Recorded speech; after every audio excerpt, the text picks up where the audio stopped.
Hello and welcome to JK Study for Civil Services. Welcome back. आज हम पढ़ेंगे digestion in humans यानी nutrition in animals का one more topic digestion in humans. Nutrition in animals जब हमने पढ़ा था लास्ट टाइम, तो मैंने आपको बोला था कि मैं दो एग्जांपल्स पूरे एक्सप्लेन करूंगा। एक डाइजेशन इन अम्यूबा या nutrition in amoeba and one is digestion in humans और the nutrition in humans. Digestion in humans अगर हम देखेंगे, ये दो बड़े प्रोसेसों में कंप्लीट होता है। एक प्रोसेस का मतलब है मैकेनिकल प्रोसेस, एक प्रोसेस का मतलब है केमिकल प्रोसेस। मैकेनिकल प्रोसेस का मतलब है जो भी कॉम्प्लेक्स फूड मटेरियल जब हम माउथ के थ्रू लेते हैं, इंजेस्ट करते हैं। हालांकि मैंने आपको बोला था कि हम जो डाइजेशन करते हैं वो होलोजोइक मोड ऑफ न्यूट्रिशन है। जो न्यूट्रिशन हम करते हैं वो होलोजोइक मोड ऑफ न्यूट्रिशन है। और होलोजोइक मोड ऑफ न्यूट्रिशन में पहला जो स्टेप है वो इंजेशन है, फिर इसके बाद डाइजेशन है, फिर उसके बाद एब्जॉर्प्शन, फिर इसके बाद एसिमुलेशन एंड फाइनली इजेशन। यहाँ पे जो डाइजेशन ह्यूमन्स है वो दो प्रोसेस में कंप्लीट होता है, एक मैकेनिकल डाइजेशन, एक केमिकल डाइजेशन। मैकेनिकल डाइजेशन में यूजुअली रोल होता है टीथ का, यानी अब जो बड़ा फूड मटेरियल है उसको टीथ जो है वो ब्रेक करता है डाइजेस्टेबल पार्ट्स में, यानी छोटे छोटे पार्टों में। इसका मतलब रोल है, टीथों का बड़ा रोल होता है मैकेनिकल डाइजेशन में, यानी ओवरऑल डाइजेशन के अंदर। टीथ स्ट्रांग होते हैं क्योंकि इनके बाहर एक कवरिंग होती है, एक टिश्यू की, उसको बोलते हैं इनेमल। ये भी पूछा जाता है कभी क्वेश्चन। स्ट्रॉन्गेस्ट जो है इसकी कवरिंग होती है इनेमल टिश्यू, तो इसी से जो टीथ है हमारा स्ट्रांग होता है। One more important thing about the teeth is that, ये भी पूछा जाता है कभी क्वेश्चन कि ह्यूमन टीथ जो है उनकी डेंटल फार्मूला आप बताइए। वो है 2123। 2123 का मतलब है, 2 का मतलब है ये इंसिसर्स होते हैं, कैनाइन्स, प्रीमोलर एंड मोलर, ये फार्मूला है। दूसरा जो अपर जार में ये होता है, दूसरे लोअर जार में भी ऐसे होता है, इंटू 2। यही अगर आप कैलकुलेट करोगे तो 32 टीथ्स होते हैं। लेकिन बच्चों के अंदर थोड़ा रिवर्स है, बच्चों में मोलर कोई नहीं होता है। तो लिहाजा अगर हम डेंटल फार्मूला बच्चों के अंदर देखेंगे, 2120 इंटू 2 इज इक्वल टू 20। तो बच्चे में क्या होता है, उनमें परमानेंट टीथ नहीं होते हैं, जिनको हम बोलते हैं milk teeth, temporary teeth, deciduous teeth. Because life time में जो बच्चे होते हैं वो जब एडल्ट स्टेज में कन्वर्ट होते हैं तो वो ये रिप्लेस करते हैं। तो इसका मतलब है ह्यूमन्स के अंदर 2 सेट ऑफ टीथ्स होते हैं। एक होता है टेम्पोररी टीथ, एक होता है परमानेंट टीथ। तो 2 सेट ऑफ टीथों की वजह से ह्यूमन्स टीथ जो है उनको डाइफोडोंट भी बोलते हैं। डाइफोडोंट पूछा जाता है क्वेश्चन के भी, डाइफोडोंट का मतलब है 2 set of teeth. One more important question is that, जो ह्यूमन टीथ है ये बेसिकली फिक्स होता है एक स्ट्रॉन्ग बोन के अंदर, सॉकेट लाइक बोन होती है, और उस स्ट्रक्चर को हम बोलते हैं थीकोडॉन्ट। मतलब थीकोडॉन्ट का मतलब है कि जब ये बोन के अंदर फिक्स होता है ये टीथ, उसको हम थीकोडॉन्ट बोलते हैं। तो टीथ का ओवरऑल रोल क्या होता है कि ये क्रैश करते हैं किसी फूड मटेरियल को, तो मैकेनिकल डाइजेशन में इनका बड़ा रोल होता है। इसके अलावा अगर हम देखेंगे टंग, इसका भी रोल होता है, फूड को स्वेलो करता है, थोड़ा वाटर कंटेंट यानी मॉइस्चरिंग में मॉइस्चर मिला देता है। और फिर उसके बाद अगर हम देखेंगे, जो माउथ के बाद हम देखते हैं जो एक पाइप होती है, ओसोफैग्स पाइप, इसमें जो वेव लाइक मसल्स होते हैं वो बीट हो जाते हैं वेव लाइक प्रोजेक्शन की तरह, यानी इस तरह, यानी ये बीट करते हैं, एक मूवमेंट कर देते हैं। और इस मूवमेंट का एक स्पेशल नाम है, उसको बोलते हैं पेरिस्टालिसिस। पूछा जाता है कभी क्वेश्चन।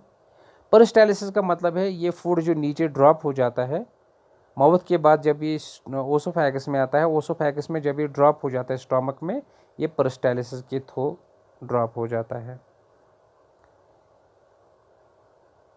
उसके बाद जो दूसरी प्रोसेस है इसको हम केमिकल डाइजेशन बोलते हैं। यानी यहाँ से स्टार्ट होता है एंजाइमों का, यानी केमिकलों, क्योंकि एंजाइम क्या होता है, ये केमिकल मैसेंजर होता है, इनका बड़ा रोल होता है, यहाँ से स्टार्ट हो जाता है इनका रोल। तो process of digestion overall humans के अंदर होता है, मैकेनिकल डाइजेशन भी और केमिकल डाइजेशन भी। इससे पहले कि हम केमिकल डाइजेशन का रोल देखेंगे, पहले हम देखेंगे कि स्टमक जो है ये इसका रोल क्या होता है। स्टमक बेसिकली जे शेप्ड होता है और इसमें 3 पार्ट्स होते हैं। पहला वाला पार्ट जो ओसोफेगस के नज़दीक होता है, इसे कार्डियक पार्ट, यहाँ जो सेंटर में ये फंडस, और ये जो नेक्स्ट वाला पार्ट जो ड्रॉप हो जाता है स्मॉल इंटेस्टाइन्स में, इसको पाइलोरिक बोलते हैं। फंडस का बड़ा रोल ये होता है कि जब हम ज़्यादा खाना खाते हैं तो स्वेलो हो जाता है, स्टमक खुल जाता है, तो ये फंडस ज़्यादा मस्कुलर होता है, इसकी वजह से ये खुल जाता है। इसके अलावा जो स्टमक है इसमें कुछ एंजाइम्स होते हैं जो प्रोटीनों को यूजुअली डाइजेस्ट करते हैं। Now next is small intestines. Small intestines के 3 पार्ट्स होते हैं।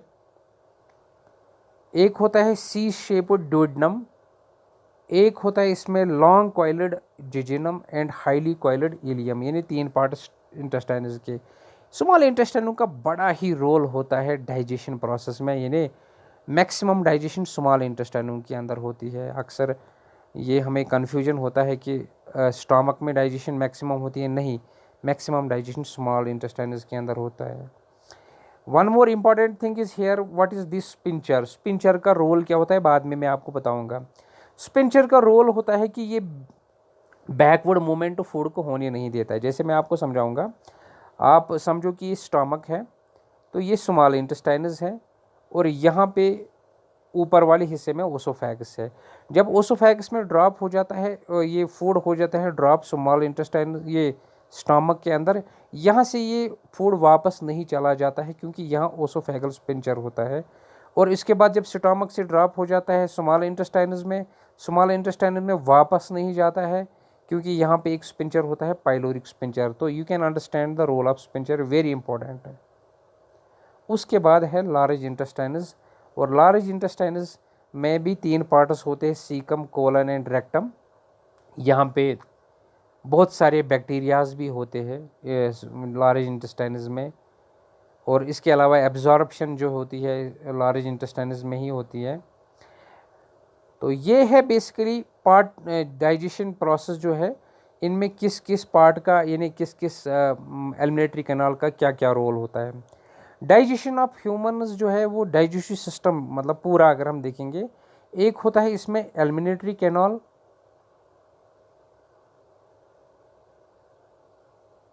जो स्टार्ट होता है हमारी माउथ से लेकर एनस तक। दूसरा होता है इसमें सम एसोसिएटेड ग्लैंड्स, जिनको हम ऑर्गन्स ऑफ असिस्टेंस भी बोलते हैं। एक तो एलिमिनेटरी कैनाल का अपना रोल होता है, जैसे स्टमक का अपना रोल है, स्मॉल इंटेस्टाइन्स का अपना रोल है, माउथ का अपना रोल है, लेकिन कुछ ऑर्गन्स ऑफ असिस्टेंस होते हैं जिनको हम डाइजेस्टिव ग्लैंड्स भी बोलते हैं। जैसे लिवर का अपना रोल होता है बाइल बनाने में, गॉल ब्लेडर का अपना रोल होता है जो बाइल को स्टोर कर देता है, पेनक्रियाज का अपना रोल होता है जो more than 6 enzymes important release कर देता है। तो इसका मतलब है जो डाइजेस्टिव सिस्टम है उसमें एलिमिनेटरी कैनाल भी होता है, उसमें एसोसिएटेड ग्लैंड्स भी होते हैं।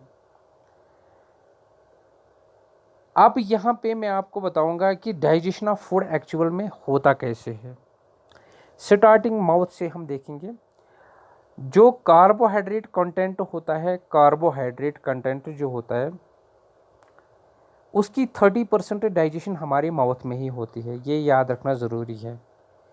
तो इसका मतलब है पूरा कार्बोहाइड्रेट हमारे माउथ में डाइजेस्ट नहीं होता है, कुछ ड्रॉप हो जाता है स्मॉल ये स्टमक में, स्टमक के बाद स्मॉल इंटेस्टाइन्स में।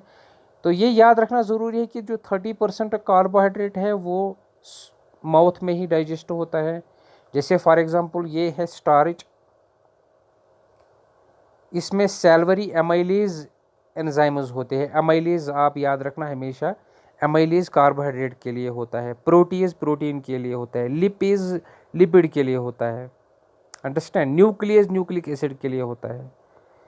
तो ये सैलवरी एमाइलेज आता कहाँ से है? ये एंजाइम ये होता आता है सैलवरी ग्लैंड से, जिसको पैरोटिड ग्लैंड्स भी बोलते हैं। सैलवरी ग्लैंड रिलीज करता है सैलवरी एमाइलेज। इसका एक रोल होता है, ये स्टार्च को माल्टोज में कन्वर्ट कर देता है। हो गया तकरीबन 30% डाइजेशन यहीं पे। उसके बाद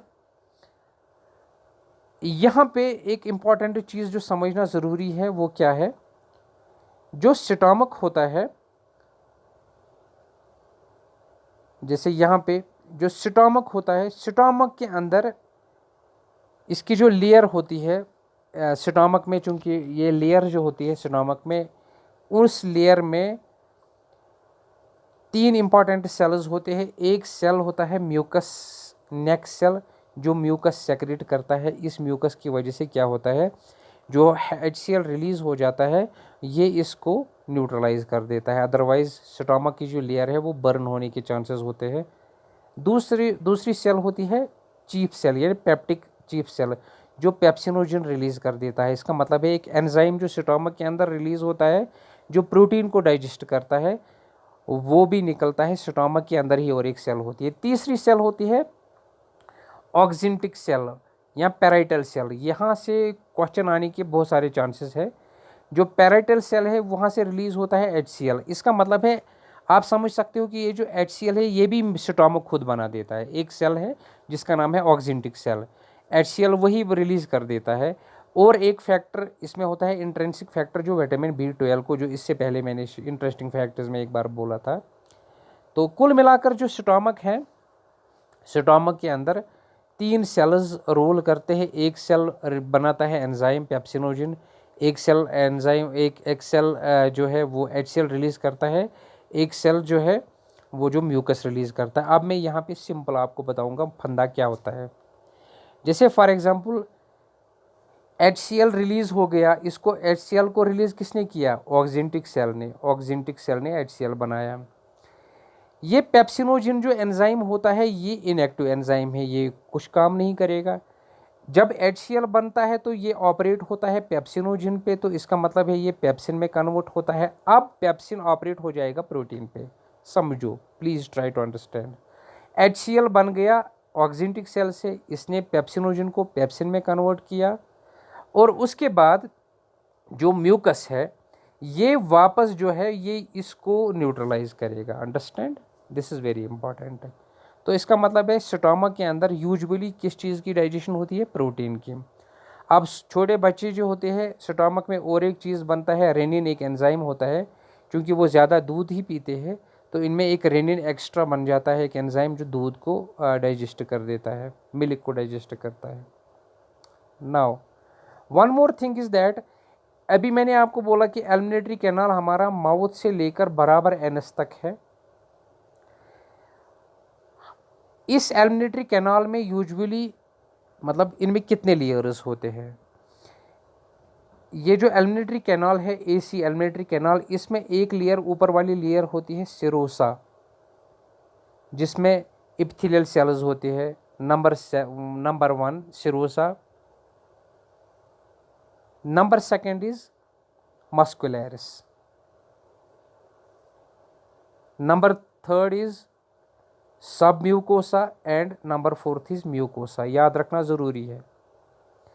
यानी 4 लेयर एलिमिनेटरी कैनाल जो टॉप से लेकर बॉटम तक हमारे बॉडी के अंदर होता है वो 4 लेयरों का होता है। सिरोसा जिसमें एपिथेलियल सेल्स होते हैं, नंबर 2 मस्कुलरिस, इसमें मसल ज़्यादा होते हैं, जैसे इनका रोल होता है ऊपर ओसोफेगस में पेरिस्टालिसिस का।